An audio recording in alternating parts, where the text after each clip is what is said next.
Today we'll start with Romans chapter 12. और आज हम हमारे अध्ययन के साथ रोमियो के 12वें अध्याय से करेंगे।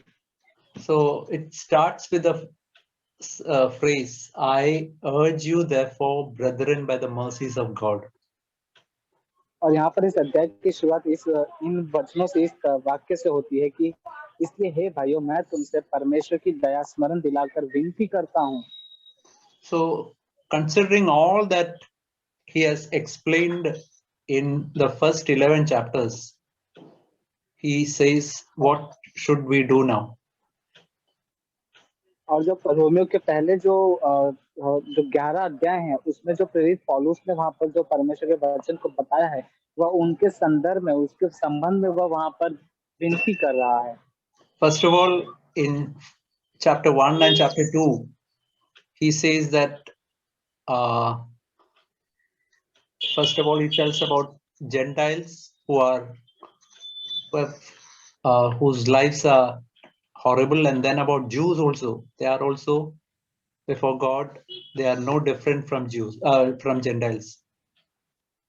और हम वहाँ पर रोमियो के पहले और दूसरे अध्याय में हमने पढ़ा और अध्ययन किया है कि वहाँ पर प्रेरित पौलुस बताते हैं सबसे पहले अन्य जातियों के विषय में, जहाँ पर उनका जीवन जो कि बहुत ही दुर्भर हो जाता है, बहुत ही दर्दनाक बन जाता है। उसके बाद में वह यहूदियों के विषय में बताता है कि यहूदियों का जीवन भी अन्य जातियों के जीवन के तुलना में कोई मतलब अलग नहीं है। And he says in chapter 3, all have fallen short of the glory of God. और उसके बाद रोमियो के तीसरे अध्याय में वो आगे हमें बताते हैं कि सभी ने पाप किया है और परमेश्वर की महिमा से रहित हैं। Now we come to God in that position. Lord, I'm not righteous. I don't understand. And Lord, I'm useless for spiritual matters. And then he does an amazing thing. He justifies us because of the work that Jesus has done. और हम हमारे उसी दशा में जिसमें हम हैं कि हम परमेश्वर की महिमा से रहित हैं, हम अपने आप को परमेश्वर के सम्मुख लेकर आते हैं और मानते हैं कि हाँ, परमेश्वर पिता, मैं धर्मी नहीं हूँ, मैं धार्मिक व्यक्ति नहीं हूँ और मुझे सहायता करे। और उसी के साथ में हम आगे एक अद्भुत कार्य को देखते हैं जिसको हम पढ़ते कि वह परमेश्वर है जो हमें धर्मी ठहराते हैं। His God declares us righteous, and God looks at us as if we are as holy as Jesus Christ is holy. और परमेश्वर हमें धर्मी ठहराते हैं और हमें उसी प्रकार, उसी नजरों से देखते हैं जैसे हम पवित्र हैं, बिल्कुल उसी समान जैसे यीशु मसीह पवित्र हैं। And then in chapter 5, he says that is the only way we can stand before God. We have got an entrance into this tremendous grace of God because of justification. और उसके बाद में हम रोमियो के 5वें अध्याय में इस विषय में पढ़ते हैं कि यही हमारे उद्धार का आधार है, विश्वास का आधार है कि हम परमेश्वर में धर्मी ठहराते हैं और हमारे लिए जो उद्धार का वह द्वार है जिसमें हम प्रवेश करके जाते हैं। In chapter 6, he tells about the importance of baptism and our old man being crucified with Jesus Christ. और उसके बाद रोमियो के 6वें अध्याय में हम हमारे इस शरीर की लालसा को, शरीर को क्रूस पर चढ़ाने के विषय में और हमारे उस बपतिस्मे के विषय में वचन कहता है। In chapter 7, he tells about freedom from legalistic religion. और उसके बाद में रोमियो के जो 7वें अध्याय, वहां पर हमें वह बताता है आजादी, सिद्धांतवादी और रीति रिवाजों से जो आजादी मिलने के विषय में वो वहां पर बताता है। In chapter 8, he tells about a life in the Holy Spirit. और रोमियो के 8वें अध्याय में वह उस जीवन के विषय में बताता है जो पवित्र आत्मा से भरा हुआ होता है। And in chapter 9, he tells about sovereignty of God. Chapter 10, he tells about the importance of faith. और उसके बाद में रोमियो के अध्याय 9 में वह परमेश्वर की महिमा के विषय में, उसकी महानता के विषय में बताता है। और आगे के अध्याय में can you repeat second part? And then in chapter 11, he says that God has not left Jews, but he has got a plan for them. और क्या रोमियो के 11वें अध्याय में वह बताता है कि परमेश्वर ने यहूदियों को छोड़ नहीं दिया है और वह उनके लिए एक योजना रखता है। And we all who are Gentiles, we have been grafted into that tree of God. और हम सभी जो अन्य जाति के हैं, हमें उस पेड़ के अंदर लगाया गया, हम डाली बनाकर उसमें रोपे गए हैं। So considering all these great mercies of God, what should be our response now? तो परमेश्वर की इन सारी दया और करुणा के विषय में जो हमने सुना है, हमारा इसके प्रति प्रत्युत्तर क्या होना चाहिए? There is only one response we can do now. और केवल एक ही प्रत्युत्तर है जो हम सभी दे सकते हैं. That is what is written in verse 1. Present our bodies as a living and holy sacrifice, acceptable to God. कि हम अपने शरीरों को जीवित और पवित्र और परमेश्वर को भावता हुआ बलिदान करके चढ़ाओ. यही तुम्हारी आत्मिक सेवा है.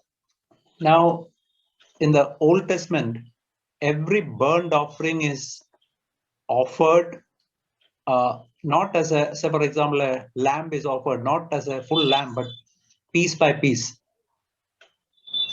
अब जैसे हम पुराने नियम में पढ़ते हैं बलिदान के विषय में, तो जो भी होम बलि चढ़ाई जाती थी, जो अग्नि पर बलिदान किया जाता था, तो उसे पूरे पशु को एक ही साथ में जला नहीं दिया जाता था. उसके एक एक टुकड़े करके उसे जलाया जाता.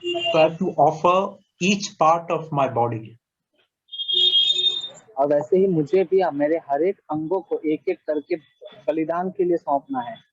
Just think of submitting a thought life. Lord, I submit my thought life. I don't want to think on any matter which displeases you. और उसी रीति से मेरे जो सोच विचारों में मेरा जो जीवन होता है, सोच विचार का जीवन, कि प्रभु मैं ऐसे कोई भी विचार को नहीं करना चाहता जो आपको प्रसन्न ना करता हो. Lord, I offer my tongue. I don't want to speak any word, hurting word or judgmental word to anybody. तो प्रभु मेरे मुख से ऐसा कोई शब्द मैं नहीं कहना चाहता, मेरी जबान से कोई ऐसा शब्द नहीं निकालना चाहता कि किसी को ठेस पहुंच जाए. Lord, I offer my eyes. I don't want to look at anything which displeases you. तो प्रभु जी मेरी जो आंखें हैं, मैं अपनी आंखों से ऐसी किसी भी चीज को या बातों को नहीं देखना चाहता हूँ जिससे आप प्रसन्न ना हो. I don't want to slander. I don't want to gossip about anybody. तो मैं किसी की बुरा या किसी के पीठ पीछे उसकी चुगली नहीं करना चाहता. I want to offer my ears. I want to offer my hand. Like that, each part of the body we have to offer to Jesus. तो मेरे जो कान है, मेरे जो हाथ हैं, मैं हर एक इसी प्रकार से मेरे शरीर के एक एक अंगों को प्रभु के लिए जीवित बलिदान के रूप में मैं सौंपता. That is, here is written, the spiritual service of worship. और यहाँ पर वचन रोमियो 12 का 1 कहता है कि यही हमारी आत्मिक सेवा है, यही हमारी आत्मिक आराधना है. Just imagine the word worship. When we think of what we do on a Sunday. और जब हम आराधना के विषय में जब हम बात करते हैं, आराधना का विचार करते हैं, तो हमें लगता है कि रविवार के दिन जो प्रार्थना सभा में हम जो करते हैं वही आराधना है. But true worship is when I offer on daily basis my entire body piece by piece to Jesus Christ. लेकिन सच्ची आराधना वही है कि मैं दिन प्रतिदिन हर रोज मैं अपने शरीर के अंगों को यीशु मसीह के हाथ में बलिदान के रूप में सौंप दूं. Just think of Abraham. He is the one. The word worship comes first in Genesis chapter 22. और आप अब्राहम के विषय में कल्पना करें, विचार करें कि सबसे पहले जो आराधना का शब्द है उसका वर्णन उत्पत्ति के 22वें अध्याय में किया गया है.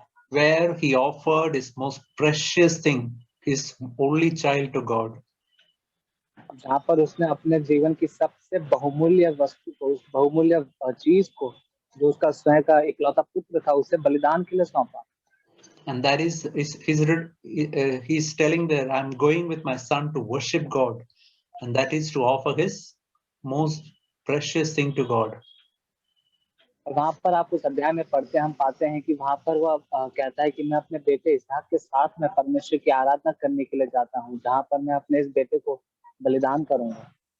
In the New Testament, Jesus said that God is seeking such worshippers who worship him in spirit and truth. और नई वाचा में यीशु मसीह कहते हैं कि परमेश्वर ऐसे आराधकों की खोज में है कि जो परमेश्वर की आराधना आत्मा और सच्चाई से करेंगे. So God wants each of us to worship him by offering our entire body piece by piece to God and say, Lord, I don't want to use any of my body parts for my own, doing my own will, but only for your will. परमेश्वर भी हम सभी के विषय में ऐसी इच्छा रखते हैं कि हम सभी अपने अंगों को एक एक करके परमेश्वर के हाथों में, यीशु मसीह के हाथों में सौंपे कि हम उसकी आराधना करें कि प्रभु मैं किसी भी रीति से इन अंगों के द्वारा अपनी इच्छा नहीं परंतु आपकी इच्छा पूरी करना चाहता हूँ। If we honestly do that, और when, यदि आप yeah, बोले if we continue. honestly do that, what happens is, when the entire thing is offered in the altar, the fire from God will fall on that sacrifice. और जब आप वास्तव में इस बात को करेंगे कि आप सारे उस शरीर के अंगों को रख देते हैं बलि की वेदी के ऊपर, तब क्या होता है कि परमेश्वर की अग्नि आकाश में से ऊपर से उतर कर उस बलि के ऊपर आती है। Today also our life can be on fire only when we offer our entire body to Jesus Christ. और आज हमारा जीवन भी जो यदि हम परमेश्वर के हाथ में पूर्ण रीति से हमारे अंगों को सौंप देंगे तो हमारा जीवन भी परमेश्वर के लिए आग के समान हो जाएगा। That is truly a life continuously filled in the Holy Spirit. और यह ऐसा जीवन है कि ऐसा जीवन जो हर समय परमेश्वर के पवित्र आत्मा से भरा हुआ होता है। Let us be encouraged, considering all the mercies of God. This is the right response of us to Jesus Christ. और इन सारी बातों के विषय में जो परमेश्वर ने हमसे कही है, हमारा यह सबसे उत्तम प्रत्युत्तर होगा। And then is written, and do not be conformed to this world. और तब उसका अगला वचन कहता है कि इस संसार के सदृश ना बने। See, world can be defined as lust of the flesh, lust of the eye, pride of life. और यहाँ पर जो वचन कहता है संसार के सदृश न बने, तो हमारी ये संसार का जो अर्थ है, मतलब है, वो कुछ इस तरह से हो सकता है कि मेरे शरीर की अभिलाषा, मेरी आंखों की अभिलाषा और मेरे जीविका का घमंड। See, worldliness does not come just in dress or in fashions or any of these things. और मैं आपसे कहना चाहता हूँ कि जो संसारिकता है, शारीरिकता है, वह केवल हमारे पहनावे से कि क्या हम पहनते हैं और किस तरह का हम फैशन करते हैं, उस रीति से नहीं आता। Worldliness is always in the mind. और जो संसारिकता होती है वो हमेशा हमारे विचारों में होती है। What we do outside is a manifestation of what is already there inside our heart. और जो कुछ हम बाहर से करते हैं वह इस बात को प्रकट करता है, दर्शाता है कि जो हमारे हृदय के अंदर पहले से है। That is why it is written, verse 2. Don't be conformed to the world, but be transformed by the renewing of your mind. और इसलिए रोमियो के 12वें अध्याय का दूसरा वचन आगे कहता है कि संसार के सदृश ना बनो, परंतु तुम्हारी बुद्धि के नए हो जाने से तुम्हारा चाल चलन भी बदलता जाए। God wants our mind to be renewed. परमेश्वर चाहते हैं कि हमारा जो चाल चलन है, हमारी जो बुद्धि है वह नई हो जाए। What is the meaning of renewing our mind? और हमारे बुद्धि का नया हो जाना, इसका अर्थ क्या होता है? We have to look at things as God looked at things. और हमें हर एक बातों को इस प्रकार के नजरिए से देखना है जैसे परमेश्वर देखते हैं। We have to look at sin how God looks at sin. और हमें पाप को इसी नजरिए से देखना है जैसे परमेश्वर देखते हैं। How God detests pride or anger or sexual sin, because these sins are terribly evil before God. That is the way I should begin to view more and more in my life. और कैसे परमेश्वर जो शरीर की लैंगिक अभिलाषाएं होती हैं, लालसाएं होती है और जो हमारा घमंड होता है, परमेश्वर इस प्रकार के पाप को कैसे क्रूरता के साथ ऐसे नजरिए से देखते हैं। हमें भी हमारे जीवन में इन पापों को उसी रीति से देखना है। That is what is written, verse 2. Transformed or transforming, changed by the renewing of your mind. और यही हम इस वचन में पढ़ते हैं कि हमारा जो चाल चलन है वह बदलता जाए हमारे बुद्धि के नए हो जाने से। So say for example, in the matter of anger, God looks at anger as equal to murder.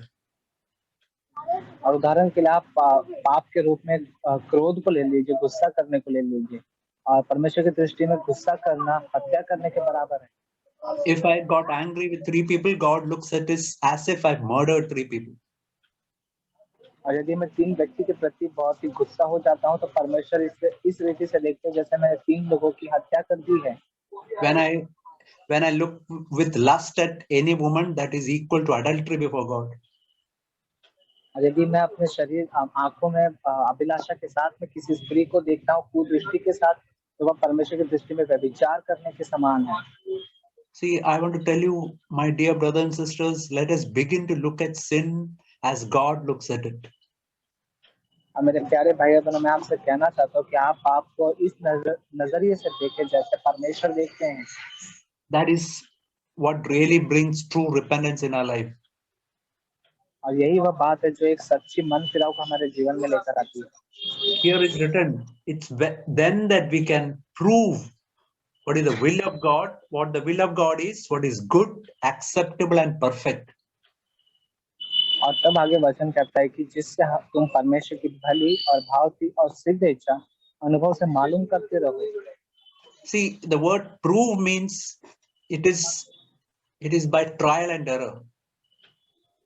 और जब हम प्रमाणित करने, साबित करने के विषय में जब हम बात करते हैं, तो यह जब तक हम कोशिश ना करें और असफल ना हो, इसके बिना हम पता नहीं कर पाते।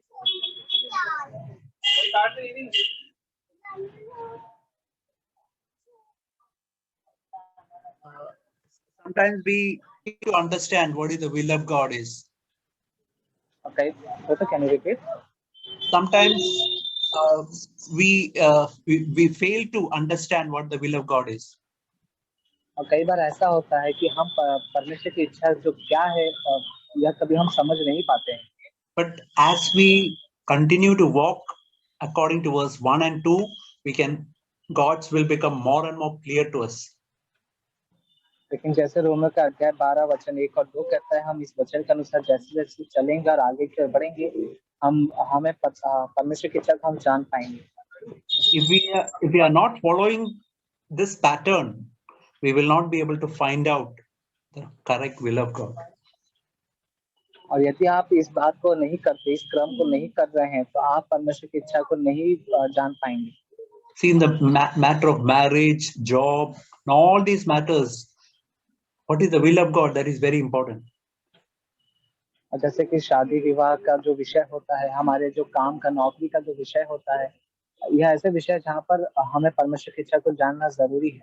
So it's written, we can prove what is the good, acceptable and perfect will of God as we walk according to verse 1 and 2 of chapter 12 in Romans. और जैसे कि वचन कहता है कि हम अनुभव के साथ में पता कर पाएंगे कि परमेश्वर की इच्छा जो कि भली और भावती उसे कैसे जान पाए, यदि हम रोमियो के अध्याय 12 के वचन 1 और 2 का अनुसरण करेंगे।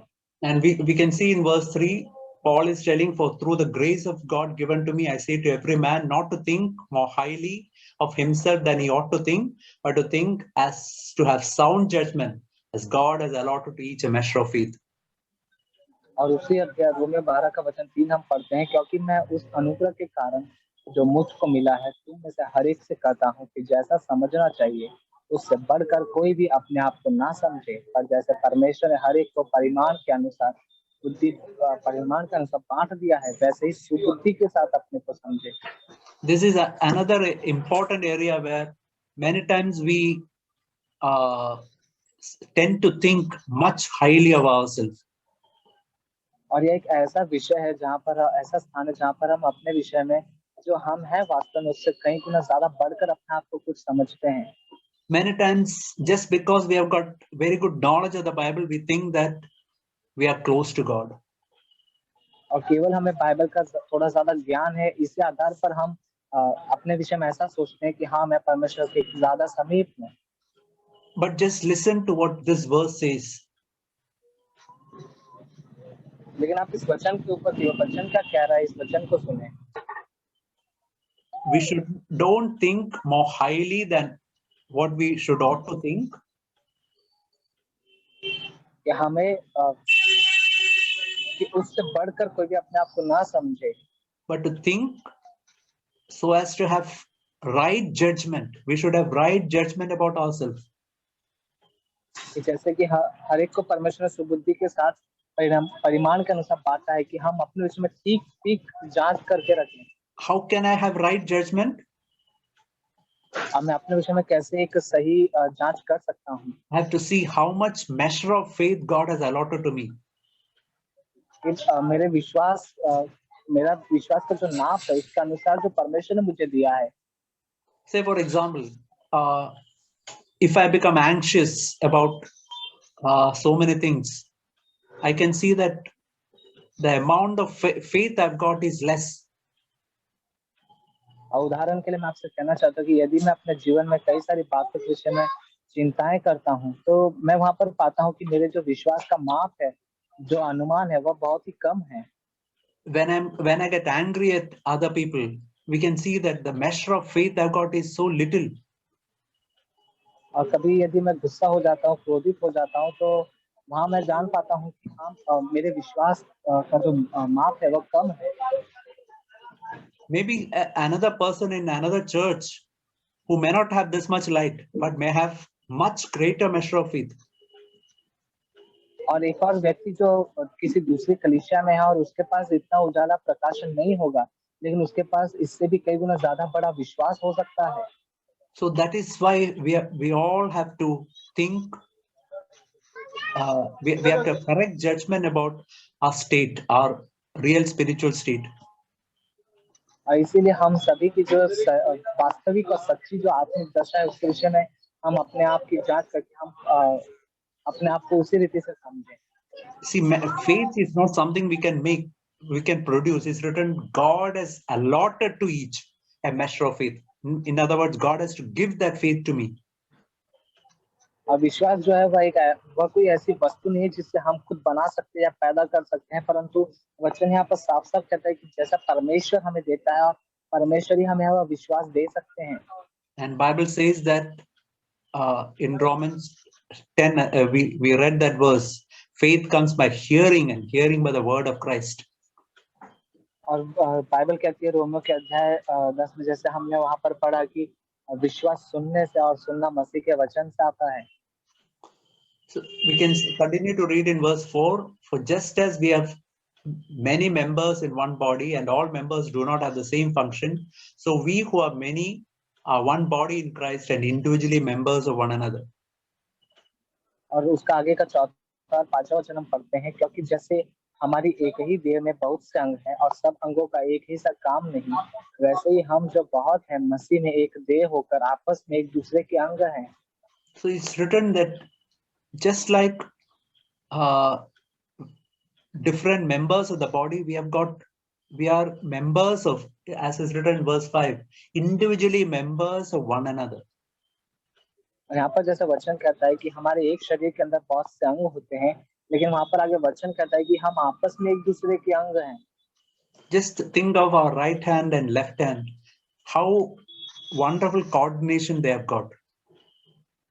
और आप अपने दोनों हाथों, अपने दाहिने और बाएं हाथों के विषय में आप विचार करें, उन्हें देखें कि कैसे उनके बीच में परमेश्वर ने एक संतुलन और एक संबंध बनाकर रखा है। The right hand is doing far greater things, but left hand is not jealous about it. और जो दाहिना हाथ है हमारा, वह बहुत सारे बड़े बड़े कामों को करता है, लेकिन उसके विषय में जो बायां हाथ है वह जलन नहीं रखता। And both these hands are connected to the head. और ये दोनों ही हाथ जो है वह हमारे दिमाग से, हमारे मस्तिष्क से जुड़े हैं। That is why they function in such perfect coordination. और यही कारण है कि वह आपस में इस रीति से मेल मिलाप रखकर एक साथ मिलकर काम करते हैं। And we can see in verse 6 onwards about different gifts. Since we have gifts that differ according to the grace given to us, let each of them exercise accordingly.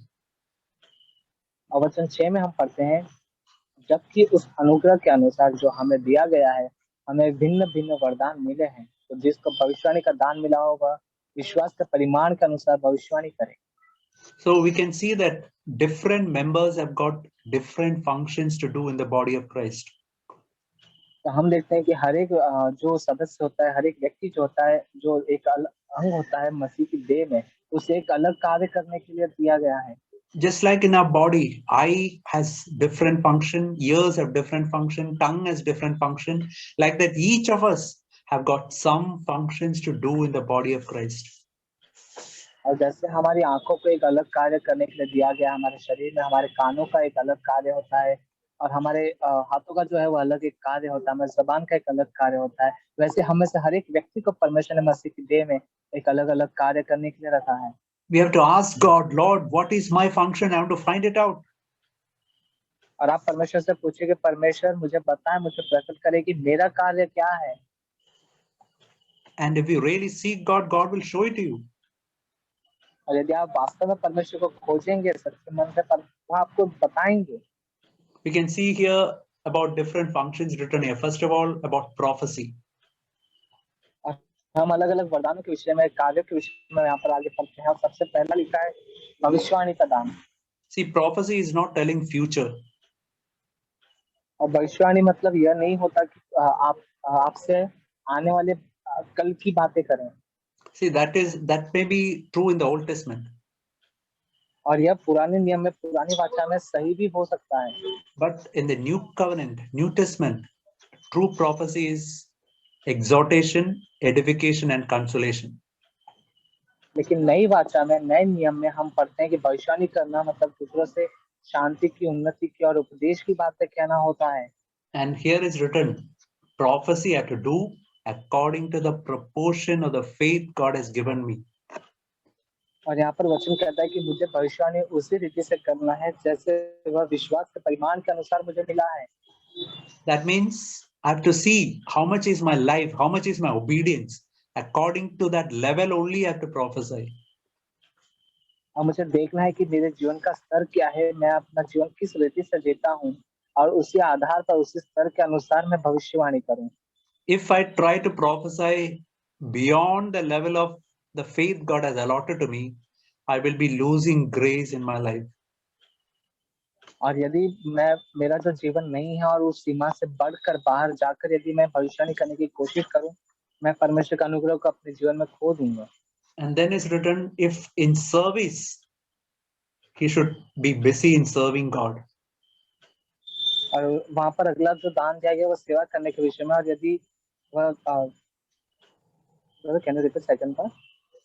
In service, if service, in servicing, we have to glorify God. We have to live for, we have to do that function. और यदि किसी को सेवा करने का दान मिला है तो वह परमेश्वर के लिए इस रीति से सेवा करे कि वह परमेश्वर की महिमा करना चाहता है। It can be like in distributing food, or in arranging chairs, or toilet cleaning, or so many different services are there in the body of Christ. और कई सारे ऐसे सेवा के कार्य कलीसिया में होते हैं, जैसे कि लोगों के लिए खाना परोसने का कार्य होता है, या कुर्सी लगाने का, या मैट लगाने, सफाई लगाने का कार्य होता है, या जो वॉशरूम होता है, शौचालय, उसे साफ करने का। ऐसे कई सारे परमेश्वर की देह में, मसीह की Then देह में कार्य होते हैं। another gift is in teaching. He who teaches in his teaching. और एक जो दान होता है वो सिखाने वाला, जो सिखाता है। And then he who exhorts in his exhortation. और उसके बाद जो है उपदेशक, जो उपदेश करता हो। Another gift is given is in giving to others, and that he has to do with liberality. और उसके बाद जो दान आता है वह उदारता से दान देने के विषय में, कि वह जब करे तो उत्साह के साथ करे। And he who leads with diligence. और जो अगुवाई करता है वह दया के साथ, हर्ष के साथ करे। Some are called to lead the fellowship. Bible says, do it with diligence. और कुछ ऐसे होते हैं जिन्हें संगति का अगुवाई करने के लिए बुलाया जाता है, तो वह ऐसे करे दया के साथ और हर्ष के साथ। And he who shows mercy with cheerfulness. और उसके बाद जो दया करे वह हर्ष से करे। That means it can be in helping the poor people, looking after people who are helpless and needy. इसका मतलब है कि जो गरीब लोग होते हैं उनकी सहायता करना, या जो निसहाय होते हैं और कमजोर होते हैं, दुर्बल होते हैं, उन लोगों की सहायता करना। See, God gives different burdens to different people. और देखिए परमेश्वर अलग अलग कार्यों के लिए बोझ के लिए अलग अलग व्यक्ति को अलग बोझ देते हैं। So as time passes on, we have to see what is the burden that God is giving in my heart.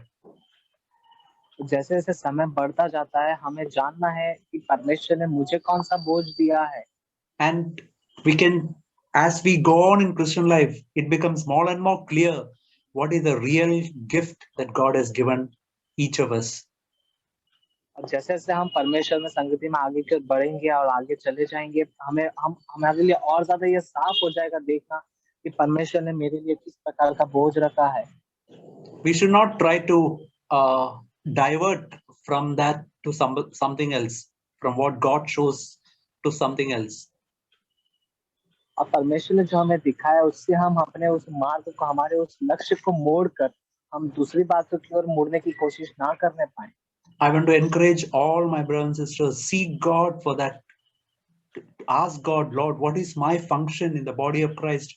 And as God reveals this, do with all diligence. और मैं आप सभी से प्यारे भाई और बहनों कहना चाहता हूँ कि परमेश्वर से आप मांगे, परमेश्वर से आप पूछे कि परमेश्वर आपके लिए क्या रखे हैं, आपसे क्या चाहते हैं। और जब परमेश्वर आपको प्रकट करे कि आपके लिए परमेश्वर ने किस बात को करने के लिए रखा है तो उसे आप हर्ष के साथ करें।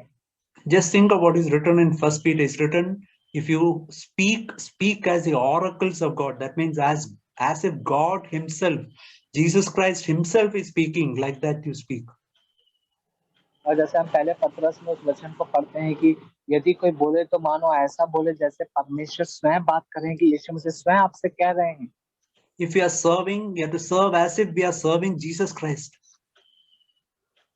यदि आपको सेवा करने के लिए कहा गया, सेवा करने का अवसर मिला है तो आप ऐसे सेवा करें जैसे आप यीशु मसीह की सेवा करते हैं। We can read in Matthew chapter 25 of some people who helped people who are maybe in jail or prison, or people who are poor, as if they were helping Jesus Christ. और हम वहाँ पर मत्ती के अध्याय 25 में उन लोगों के विषय में पढ़ते हैं जहाँ पर उन्होंने यीशु मसीह के साथ में किस प्रकार से व्यवहार किया कि उन्होंने जो बाहर औरों के साथ में ऐसे व्यवहार किया कि उनसे मिलने गए, उनकी दुर्बलताओं में वे उनके साथ थे, उनकी सहायता की। जो जेल में थे उन्होंने उनके साथ मिलने गए, उनसे व्यवहार किया और उन्होंने इस प्रकार से किया जैसे वो यीशु मसीह के साथ में कर रहे हैं। So let us really learn to do like that, my brothers and sisters. तो मेरे भाई और बहनों, आइए हम इस बात को इसी रीति से करना सीखें। We can stop here, I think. Verse 8. The remaining part we can see the next week. और हम वचन 8 तक हमने अध्ययन किया, यहाँ पर हम रुकते हैं और अगले सप्ताह हम उसका आगे का अध्ययन जारी करेंगे। तो एक दो वचन मुझे आपके सामने बांटना चाहता हूँ। वो है कि यहाँ पर लिखा है कि वचन 2 बी पार्ट में लिखा है कि आप इस संसार की एक संसार तरीका के अनुकरण मत कर, लेकिन आप परमेश्वर की इच्छा क्या है जानकर और जानने के लिए आपके मन को एक नया रीति से रखने के लिए बारे में बात करते हैं। मसीह जीवन ऐसा नहीं कि एक बार हमने मसीह को स्वीकार कर लिया हम मसीह बन गया, नहीं तो हमारे लिए एक हेवन का एक सीट हमारे लिए बुक हो गया। ये नहीं है मसीह जीवन। मसीह जीवन ये है कि हर दिन हमारा मन या प्रभु की ओर जा रहे या यीशु मसीह की ओर मैं सोच पा रहा हूँ। यीशु मसीह के ओर जिस तरह उस धरती पर वो चला था उस तरह चल पा रहा हूँ। जिस तरह वो इस धरती पे था लोगों के साथ किस तरह बात किया या उस तरह मैं बात कर पा रहा हूँ या नहीं, तो हमें जांचना है हमारे दिलों को। यही है एक मन नया होने का एक तरीका है। लोग सोचते हैं कि मैं या स्पेशली इन आंध्र प्रदेश, अगर आप एक पानी का बपतिस्मा अगर आपने ले लिया है, आप एक मसीह का राज के लिए वारिस बन गया।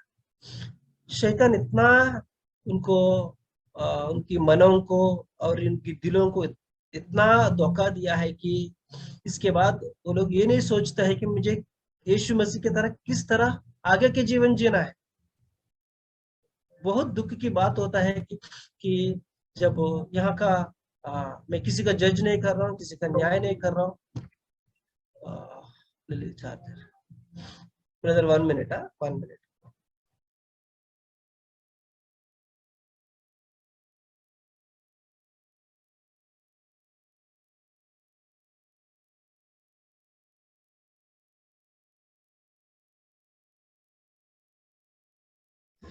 Yeah, brother, am I audible na? Yes, brother. Yeah. So मसीह जीवन में हमारा हमारा हमारा मन हर दिन एक नया होना चाहिए। ये हमारी ताकत से कभी भी नहीं हो सकता है। तो एक वचन में लिखा है कि पिछले हफ्ता में भी हमने देखा है कि मैंने लास्ट टाइम संडे में भी शेयर किया था कि हमें कुछ चीजों को मुड़कर देखना है। जैसा कि पौलुस बोलते हैं, मैं किस तरह यीशु मसीह को अनुकरण किया हूँ, मुझे ध्यान दो। वो एक बार तिमोथियुस को भेजकर कहता है कि तिमोथियुस पौलुस को कहते जिस तरह आपके बीच में पौलुस था, किस तरह वो जीवन जिया, किस तरह अपना पालन पोषण किया और किस तरह वो मसीह का अनुकरण किया, ये सारा चीज वो वहां के लोगों को याद दिलाता है। तो ये बहुत जरूरी है मेरे ब्रदर्स एंड सिस्टर्स। अगर आपको प्रभु की ओर से या आपका मन नया नहीं हो पा रहा है, ईमानदारी से प्रार्थना कर, प्रभु मुझे एक नया मन दो। पवित्र आत्मा आपको जरूर एक नया मन देगा और एवरी डे एक नया मन के अनुसार आप प्रभु की ओर आप चलते रहेंगे। और एक चीज मैं कहना चाहता हूँ, ब्रदर सैम ने बहुत अच्छा शेयर किया कि हमारी बॉडी की जो हर एक अंग के बारे में न्यू टेस्टमेंट में एक यीशु ने कहा कि अगर आपकी आंख अगर आपको टोकर खिलाती है, पाप करने के लिए टोकर खिलाती है, उसको उखाड़ कर फेंक दो।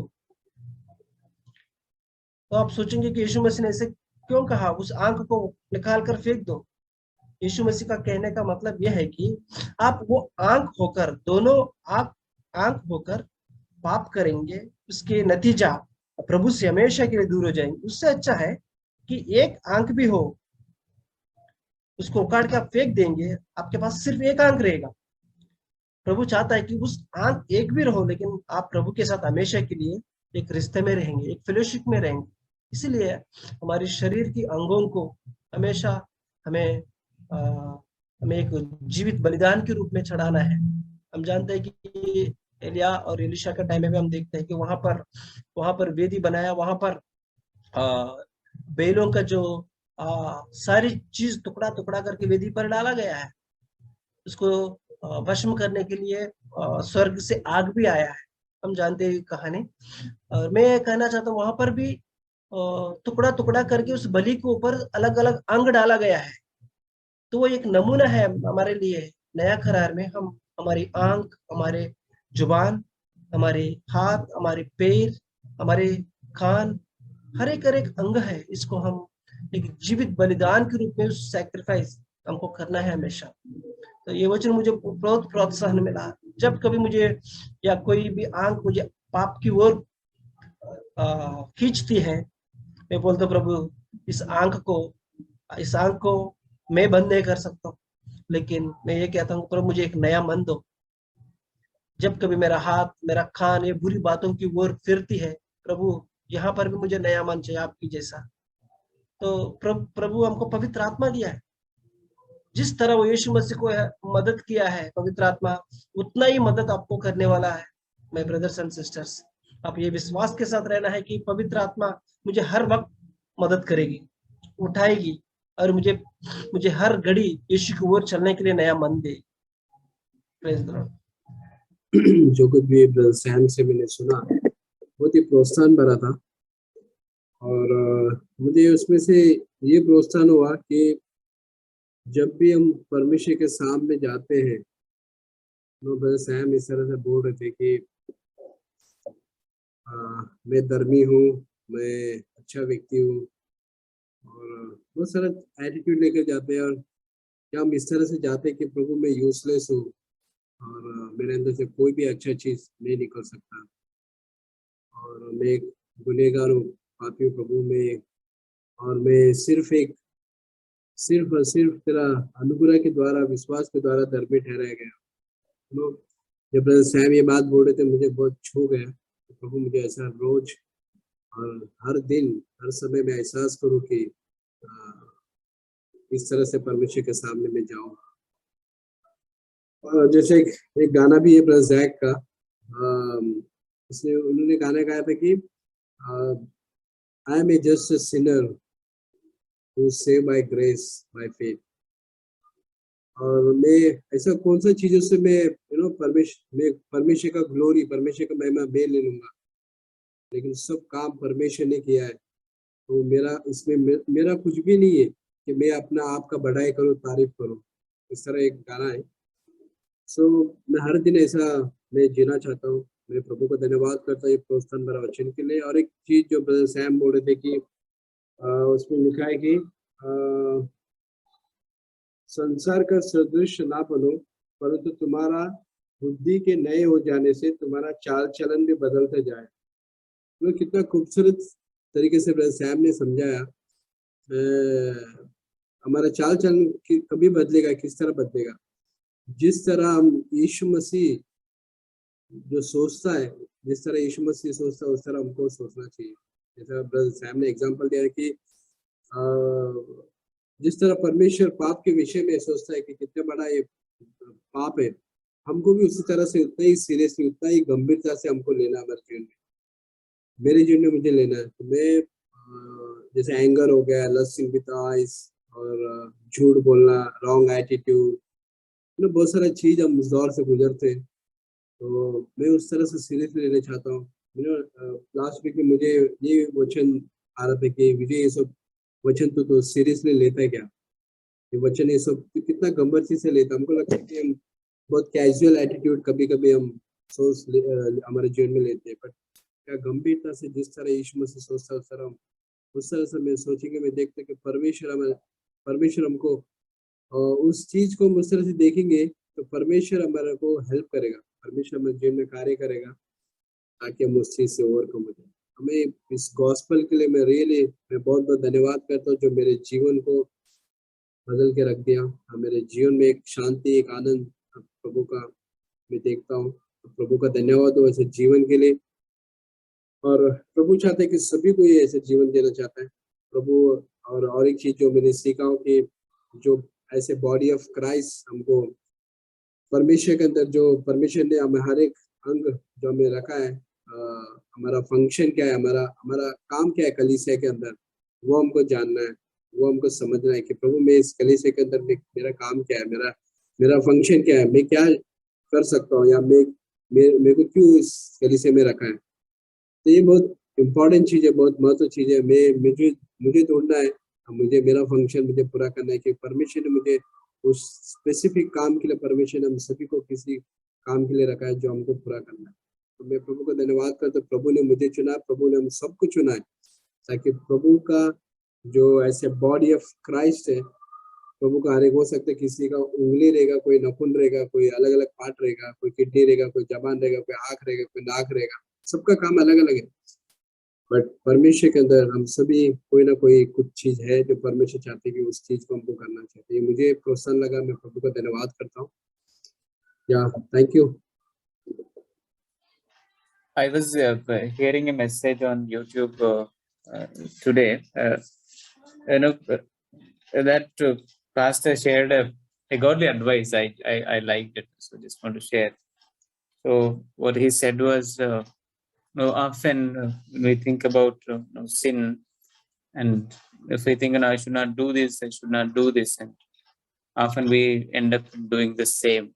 That's what Paul also says. I don't want to do it, but I end up doing the same thing. So what the brother said was, instead of thinking about sin, that I should not do this, I should not do this, let us focus on what God has asked us to do. Let us keep ourselves busy in doing what the Lord has asked us to do, so that we will not have a time to think about any sin. So I like this, this tip, this advice. So मैं आपसे बिल्कुल कहना चाहता हूँ कि मैंने YouTube पर एक छोटा सा वीडियो एक भाई का देखा था, जिन्होंने एक ईश्वरीय सलाह दी थी। जो ईश्वरीय भाई थे, उन्होंने ऐसे कहा था कि हम अक्सर पाप के विषय में जब हम सोचते हैं, हम जब पाप में गिर जाते हैं, हम सोचते हैं कि मैं नहीं यह बात को करना चाहता हूँ। लेकिन जब हमसे वह पाप हो जाता है और हम पछताते हैं कि मुझसे ये क्यों हुआ और मैं नहीं करना चाहता था। और यही बात जब रोमियो में हम पढ़ते हैं, पौलुस कहता है कि मैं चाहता हूँ कि यह मुझसे ना हो, परंतु फिर भी मैं उसमें गिरता हूँ। तो उस जो भाई थे, परमेश्वर के जन थे, उन्होंने ऐसे कहा कि हम यह सोचते हैं कि मैं यह पाप नहीं करना चाहता था, लेकिन मुझसे हो गया है और मैं फिर भी नहीं करना चाहता। हम इस बात पर सोचने के बजाय, ध्यान देने के बजाय, हम इस बात पर सोचे कि परमेश्वर ने मुझसे क्या करने के लिए कहा है। तो आइए हम अपने आप को, जो कुछ परमेश्वर हमसे चाहते हैं कि हम करें, हम अपने आप को उस बातों पर ध्यान लगाने के लिए व्यस्त कर दें और उस कार्य को हम करें। तो परमेश्वर का धन्यवाद जो आज सुना मैंने।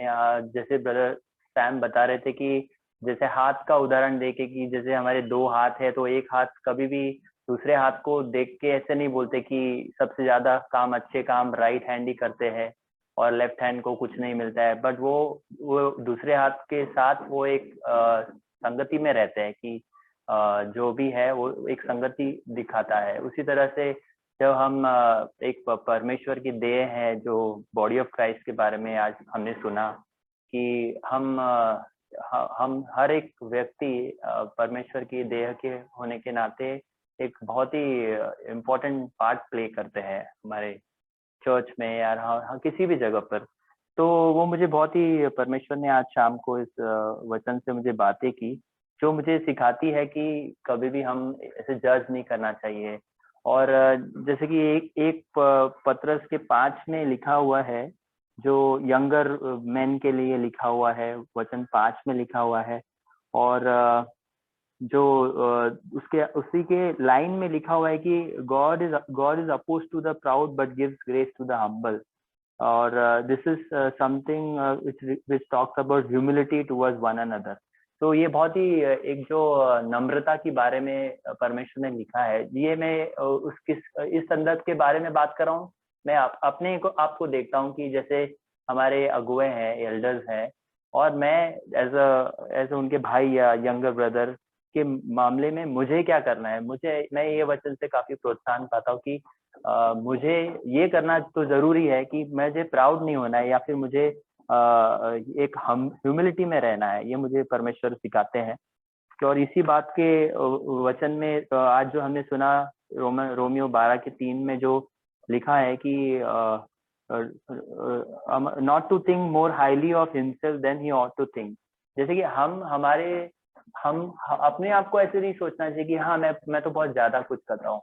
और उसी के विपरीत में ये परमेश्वर ने हमको उल्टा बताया है कि हमको हमारा जज करना है। मतलब हम एक साउंड जजमेंट जो इसमें लिखा हुआ है वो एक सही रीति से हमको हमारा खुद का जजमेंट करना है कि हम क्या कर रहे हैं, हम कहाँ पर है, न कि किसी और का जजमेंट करना है। बहुत ही आसानी से हम फ्लैश में है इसलिए बहुत आसानी से हमारे अंदर आ जाता है कि किसी और का जजमेंट हम बहुत ही आसानी से कर देते हैं। इतना आसानी से कर देते हैं कि अगर सामने वाले ने एक वर्ड बोला उसके 30 सेकंड्स के अंदर ही हम किसी आगे सामने वाले की बात को जजमेंट पास कर सकते हैं। पर परमेश्वर का वचन ने मुझे ये दो चीजों से बातें की। एक तो कि किसी और के बारे में इतनी आसानी से जजमेंट हमें पास नहीं करना चाहिए। और उससे ये मुझे दर्शाता है कि इसका अर्थ मुझे आज ही जैसे परमेश्वर मुझे मेरी आंखें खोल रहे कि उससे ये दर्शाता है कि मेरा विश्वास कितना है काफी बातों में। तो उससे विपरीत मुझे क्या करना है कि मुझे एक साउंड जजमेंट रखना है। मतलब मुझे मेरे चाल चलन पे इतना ध्यान रखना है कि न मैं किसी और का जजमेंट नहीं करूं बल्कि मैं खुद का जजमेंट करूं ताकि मैं विश्वास में और आगे बढ़ूं। और उसके लिए मैं परमेश्वर का धन्यवाद करता हूँ। और जो दूसरी बात जो मैंने कहा था कि जैसे बॉडी ऑफ क्राइस्ट में हम एक दूसरे को we complement each other in body of Christ. तो हम एक दूसरे के सक्सेस के लिए हम है यहाँ पर, न कि एक दूसरे को ये जलसी के हिसाब से नहीं है। पता है जो संसार की जो बातें हैं वो विपरीत चीज सिखाते हैं। आप कहीं पे भी देख लीजिए, कॉर्पोरेट में हो या कहीं पर भी, आपके बॉस है, एक दूसरे को लोग खींचते हैं। पर परमेश्वर कितना महान है, हमको एक चर्च में रखकर, एक कलीसिया में रखकर, एक बॉडी ऑफ क्राइस्ट में रखकर हमको ये सिखाते हैं कि नहीं, हम एक दूसरे के सक्सेस के लिए हैं, हम एक दूसरे की as a shoulder to shoulder हम चल सकते हैं, क्योंकि हम वो एक ही देह के पार्ट है अलग अलग। तो आई थैंक गॉड फॉर दैट।